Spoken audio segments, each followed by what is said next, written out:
Olá, seja muito bem-vindo a mais um vídeo sobre propriedades mecânicas e hoje nós vamos falar sobre dureza. Inicialmente, a definição.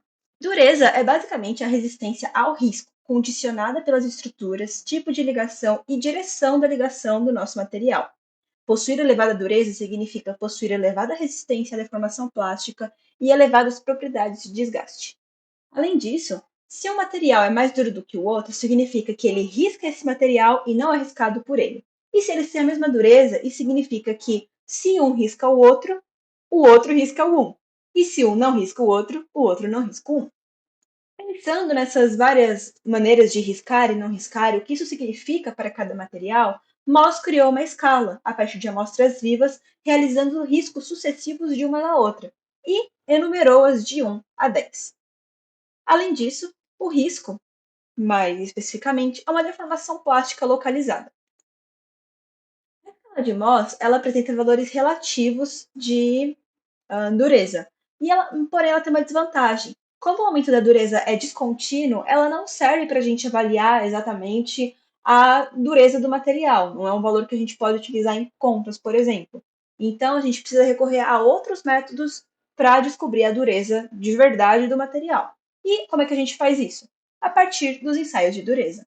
Esses tipos de ensaio vão contar com um penetrador e uma carga P, sendo que o penetrador ele normalmente vai ter um formato de bolinha e ele vai ser imprimido, pressionado contra o nosso objeto que a gente quer descobrir a dureza e depois retirado dele vai deixar uma determinada área de impressão. E a partir dela nós vamos fazer os cálculos.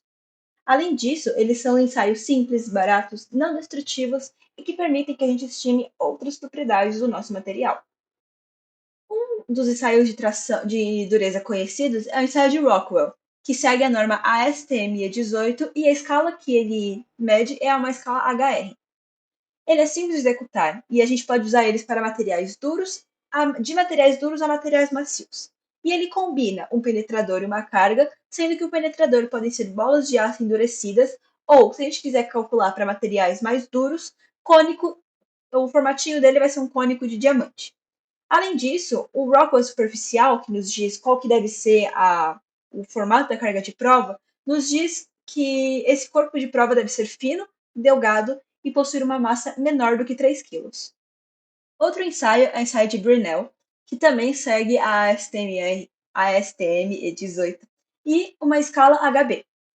A escala HB ela também é utilizada para determinar a relação entre o limite de resistência à tração e a carga que a gente está e a dureza do nosso material. E ele vai relacionar a carga e o diâmetro de impressão. As esferas normalmente são utilizadas de 10 milímetros e podem ser de aço ou de carbeto de tungstênio. E essa daqui é a formulinha para a gente determinar o valor da dureza na escala HB. Além disso, a gente vai ter o método Vickers, que ao invés de usar uma bolinha, vai usar uma pirâmide de diamante, e essa pirâmide vai determinar, a partir da carga e da área de dentação, a escala HV, que é dada por essa formulinha também. Agora, a relação entre dureza e limite de resistência à tração, ou LRT, é dada da seguinte maneira. Para aços, vão ser essas duas formulinhas, e as medidas vão depender da conversão, e essas medidas de conversão dependem do tipo e da característica do nosso material.